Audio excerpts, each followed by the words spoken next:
As a data professional, you might wonder how to effectively schedule and monitor your jobs. We like to work with Airflow. Airflow is a Python project that was initiated at Airbnb in 2014 and open sourced soon after its creation. Its main features are related to scheduling, orchestrating, and monitoring workflows. Workflows in Airflow are expressed as directed acyclical graphs, or DAGs. You can think of these DAGs as a number of tasks that are connected in a specific way. The tasks and their interdependencies are defined using code, which makes them versionable and more maintainable. Moving data between a database and a data lake, submitting Spark jobs, or running commands in a Docker container are some of the tasks that Airflow backs.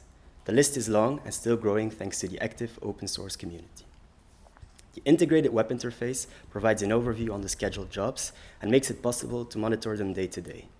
Moreover, Airflow supports email and other alerting to make sure you don't miss any potential task failures. If you'd like to learn more on Airflow, feel free to visit our website or get in touch if you have additional questions.